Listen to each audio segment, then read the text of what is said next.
الحمد لله والصلاة والسلام على رسول اللہ اما بعد۔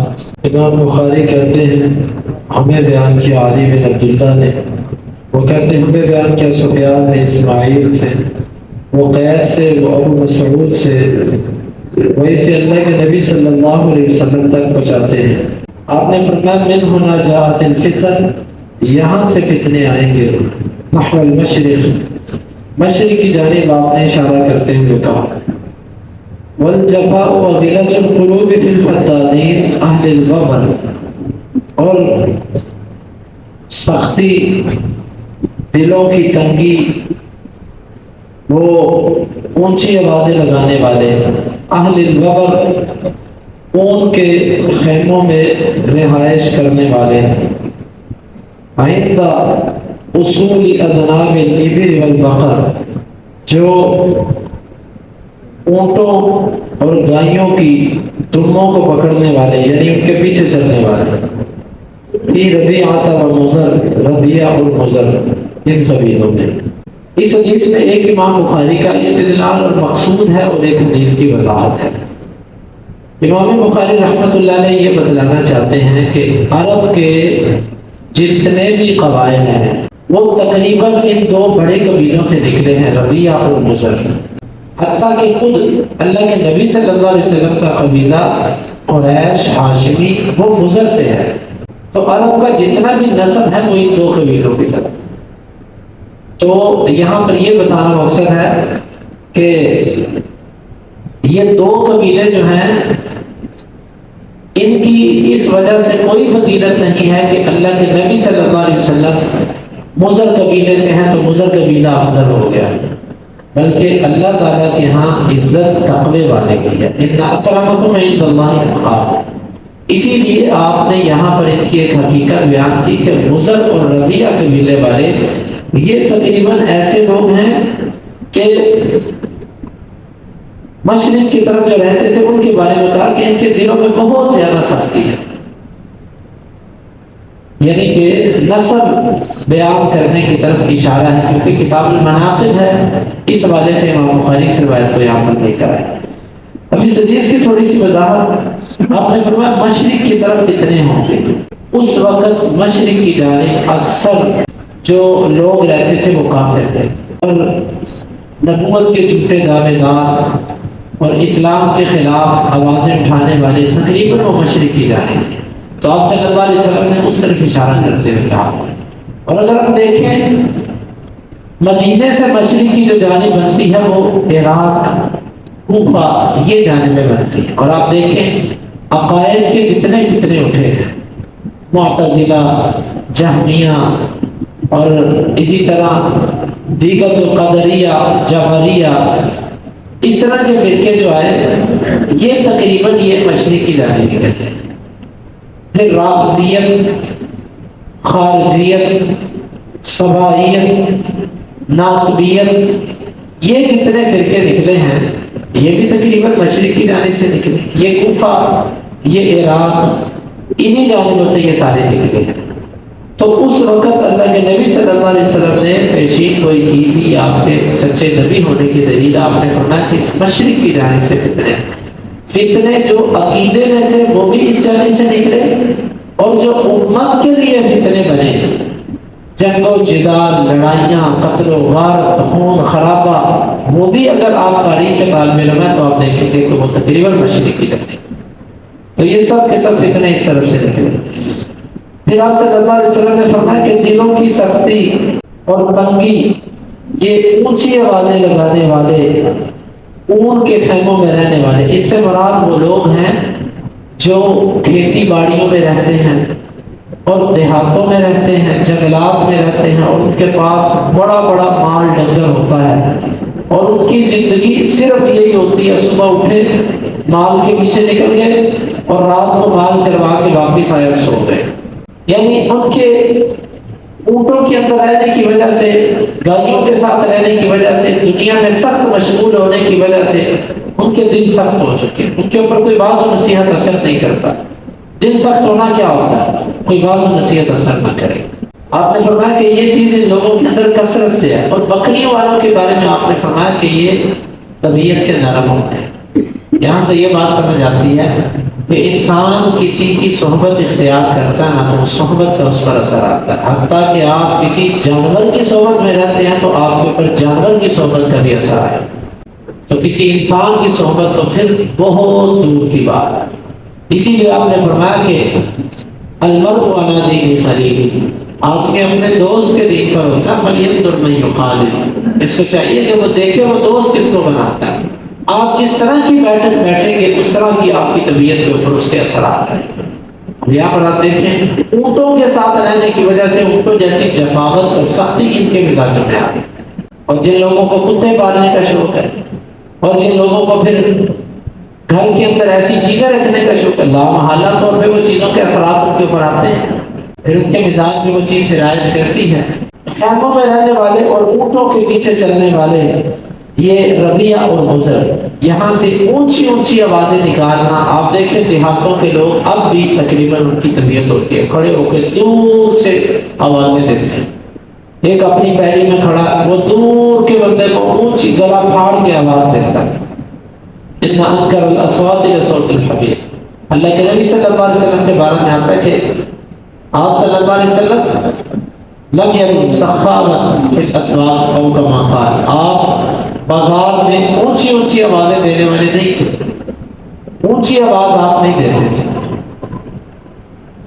تو بہرحال امام بخاری کی مراد بھی آپ نے سمجھ لی اور کچھ حدیث کا مطلب بھی میں نے آپ کے گوش گزار کر دیا۔ امام بخاری کہتے ہیں ہمیں بیان کیا ابو الیمان نے، وہ کہتے ہیں ہمیں خبر دی شعیب نے، وہ زہری سے، اور وہ کہتے ہیں مجھے بیان کیا ابو سلمہ بن عبد الرحمن نے، بے شک ابو ہریرہ رضی اللہ عنہ نے کہا میں نے اللہ کے رسول صلی اللہ علیہ وسلم کو کہتے ہوئے سنا الفخر والخیلاء فی الفضالین اہل الببر، فخر اور تکبر یہ اونچی آوازیں نکالنے والوں میں ہوتا ہے جو اونٹ کے خیموں میں رہتے ہیں، یعنی اونٹوں والے، کھیتی باڑی والے، دیہاتی۔ والسکینۃ فی اہل الغنم، اور سکون اطمینان وہ بکریوں والوں میں ہوتا ہے۔ والایمان یمان والحکمت یمانیہ، ایمان یمن والوں کا ایمان ہے اور حکمت یمن والوں کی۔ اس حدیث مبارک میں بھی آپ صلی اللہ علیہ وسلم نے پیشے کے اعتبار سے لوگوں کے مزاج بتلائے۔ یقیناً انسان کا جو پیشہ ہوتا ہے نا، جو اس کا معاملہ کاروبار معاش ہوتا ہے، یہ انسان پر اثر کرتا ہے۔ آپ نے فرمایا کہ یہ اونٹوں والے اور یہ کھیتی باڑیوں والے ان کے مزاجوں میں سختی ہوتی ہے، تکبر ہوتا ہے ان کے اندر اور غرور ہوتا ہے ان کے اندر۔ اونٹ کے مزاج ایسا ہوتا ہے اور بکریوں کے مزاج میں نرمی ہوتی ہے، عاجزی ہوتی ہے۔ بکریوں پالنے والوں کے اندر بھی عاجزی اور نرمی ہوتی ہے۔ پھر آپ نے فرمایا کہ ایمان یمن والوں کا ایمان، اس حدیث کے کئی مطلب اہل علم نے بیان کیے۔ ایک مطلب یہ ہے کہ اس سے مراد مکہ ہے، کیونکہ مکہ والے جو ہیں وہ مدینے کے اعتبار سے دائیں جانب ہیں، اور ایک مطلب یہ ہے کہ اس سے مراد مدینہ والے ہیں، اور ایک مطلب یہ ہے کہ مکہ اور مدینہ دونوں مراد ہیں۔ مختلف اہل علم نے اس کی توجیحات بیان کی۔ اللہ عالم کے ثواب، ابن صلاح نے اس کا جو مطلب بیان کیا، ابن حجر نے اس کو فتح الباری میں نقل کیا، وہ مطلب وہ یہ ہے کہ یہاں پر یمن والوں کی تعریف کرنا مقصد ہے کہ جتنی جلدی اسلام اور جتنی نرمی سے اسلام یمن والوں نے قبول کیا، اتنی نرمی سے اسلام کسی اور نے قبول نہیں کیا، اور لوگوں کے اوپر محنت کرنی پڑی، کہیں تلوار چلانی پڑی، کہیں پر کچھ کرنا پڑا، کہیں پر کچھ۔ یہ یمن والے جو تھے انہوں نے بڑی جلدی اسلام کو، اسی لیے جب یہ لوگ آئے تو اللہ کے نبی صلی اللہ علیہ وسلم نے فرمایا تھا ارق قلوبا، بڑے سب سے زیادہ نرم دل لوگ تمہارے پاس آئے۔ تو یہ یمن والوں کے ایمان کی تعریف ہے۔ اس کا یہ مطلب نہیں ہے کہ دیگر لوگوں کے اندر ایمان نہیں ہے، دیگر لوگوں کے اندر بھی ایمان ہے، لیکن یمن والوں کی اس میں تعریف ہے۔ اور اس کا یہ مطلب بھی نہیں کہ ہر یمنی کے لیے یہ تعریف ہے، کیونکہ بہت سارے ایسے ہیں کہ جو ایمان نہیں لائے، اور بہت سارے ایسے ہیں کہ جن کے مزاج ایسے نہیں ہیں، جن کا ایمان اچھا نہیں ہے۔ تو یہاں پر خلاصہ یہ ہے کہ یمن والوں میں ایسے لوگ ہوں گے کہ جن کی تعریف کی گئی ہے۔ اس حدیث سے سارے یمن والوں کی تعریف نہیں نکلتی، انہیں کی نکلتی ہے جن کے اندر ایمان موجود ہے۔ والحکمت یمانیت، اور حکمت یمن کی. حکمت کسے کہتے ہیں؟ حکمت کا لفظ کئی معنی کے لیے استعمال ہوتا ہے. نمبر 1 طریقہ کار، دعوت و تبلیغ کے طریقہ کار کو حکمت کہتے ہیں. حکمت سے طریقہ کار اختیار کرنا. نمبر 2 حکمت سے مراد فہم ہے، کتاب و سنت کا فہم. یعنی اللہ تعالیٰ نے ان لوگوں کو فہم بھی دے رکھا کتاب و سنت. یہی وجہ ہے کہ تاریخ کے اندر ہم دیکھتے ہیں بڑے بڑے محدثین یمن سے ہوئے. اللہ تعالیٰ نے بڑی کمال درجے کی فہم اور بصیرت دے رکھی تھی. تو اس حدیث میں آپ صلی اللہ علیہ وسلم نے یمن والوں کے ایمان کی بھی تعریف کی ہے اور یمن والوں کی حکمت کی بھی تعریف کی.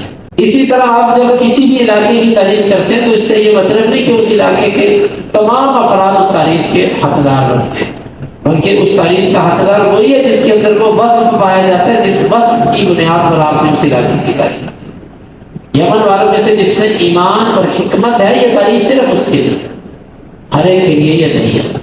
یہ بات میں نے اس لیے کی ہے کہ بعض لوگ جو ہیں وہ بعض ایسی احادیث جو کسی علاقے کی فضیلت پر ہے اس کو پکڑ کے اپنے اپنے ایمان کی فضیلت ثابت کرتے ہیں.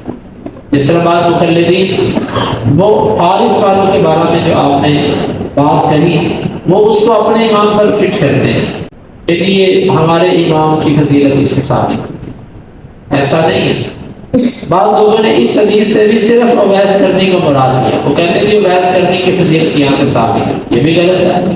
بھلی اویس کرنی تو یہاں مراد ہی نہیں. ہاں اویس کرنی شامل ضرور ہے اس تاریخ کے اندر، کیونکہ اس کا ایمان بھی ایسا ہے کہ اللہ کے نبی صلی اللہ علیہ وسلم نے اس کے لیے تعریف کی ہے. اس کے بعد امام بخاری وجہ بتاتے ہیں. قال ابو عبداللہ کہتے ہیں امام بخاری سمیت الیمن بانها عن یمین الکعبہ. یمن کو یمن کیوں کہا جاتا ہے؟ اس کی کئی توجیحات اہل علم نے لکھی ہوئی. ان میں سے ایک امام بخاری نے ذکر کی. یمین کہتے ہیں دائیں جانب والے. آپ نے قرآن میں پڑھا اصحاب الیمین دائیں جانب والے، اصحاب الشمال بائیں جانب والے. امام بخاری نے جو اس کی معروف وجہ ذکر کی وہ یہ ہے کہ یہ جو علاقہ ہے نا یمن کا، اگر آپ بیت اللہ میں کھڑے ہوتے ہیں مشرق کی طرف منہ کر کے تو یہ یمن آپ کے دائیں جانب آئے گا. تو دائیں جانب کو یمین کہتے ہیں. اسی مناسبت سے اس کا نام یمن پڑ گیا. اور شام کو شام اس لیے کہتے ہیں کہ اصحاب المشأمہ ما اصحاب المشأمہ شام، کیونکہ اگر آپ بیت اللہ میں کھڑے ہوں گے مشرق کی طرف منہ کر کے تو جو شام کا علاقہ ہے وہ آپ کے بائیں جانب آئے گا. تو یمن کو یمن اس لیے کہتے ہیں وہ بیت اللہ میں کھڑے ہو تو دائیں جانب آتا ہے. شام کو اس لیے شام کہتے ہیں وہ بائیں جانب آتا ہے. یہ ایک وجہ تسمیہ میں آپ بخاری نے ذکر کی. وہ کہتے ہیں سمیت الیمن لانها عن یمین الکعبہ. اس کا نام یمن اس لیے رکھا گیا کیونکہ یہ کعبہ کی دائیں جانب ہے. والشام اور شام نام اس لیے رکھا گیا لانها عن یسار الکعبہ کیونکہ یہ کعبے کی بائیں جانب ہے. والمشأمۃ المیسرہ اور جو مشأمہ کا لفظ ہے یہ بائیں جانب کے لیے بولا جاتا ہے. والید الیسریٰ الشمہ اور بائیں ہاتھ کو شومہ بھی کہتے ہیں یعنی شام سے. والجانب الایسر الاشعم اور جو بائیں جانب ہوتی ہے اس کو اشعم بھی کہتے ہیں. یعنی خلاصہ یہ شام سے نکلا، شام اسی سے مشتق. اور بھی اس کی وجوہات بیان کی ہیں. بعض نے شخصیات کے نام ذکر کی، کہتے ہیں کہ سام بن نوح اس کی مناسبت سے اس کو شام کہا جاتا ہے. اور اسی طرح یہ جو یمن ہے یہ بھی ایک شخص کے نام تھا، اس مناسبت سے کہا جاتا ہے. بعض کہتے ہیں کہ کچھ لوگ جب سیلاب آیا تو دائیں جانب نکل گئے، کچھ بائیں جانب نکل گئے. جو دائیں جانب نکل گئے اس علاقے کو تیامانو سے یمن کہنا شروع کر دیا اور تشاءمو سے شام کی طرف جو نکلے ان کو شام کہنا شروع کر دیا. امام بخاری نے جو توجیہ ذکر کی بڑی واضح ہے. اللہ رب العالمین سے دعا ہے اللہ تعالیٰ ہمیں ان حدیث کو سمجھنے کی اور ان کے تقاضوں کو پورا کرنے کی توفیق عطا فرمائے. اس حدیث سے یہ بات سمجھ آتی ہے کہ فخر اور تکبر اللہ کو یہ پسند نہیں ہے. یہ الفاظ اس حدیث میں بطور مذمت بیان ہیں. اللہ تعالیٰ ہمیں اسے محفوظ رکھے. اللهم انفعنا بما علمتنا وعلمنا ما ينفعنا وزدنا علما وآخر دعوانا الحمد للہ رب العالمین. حدیث نمبر 3498 اور 99.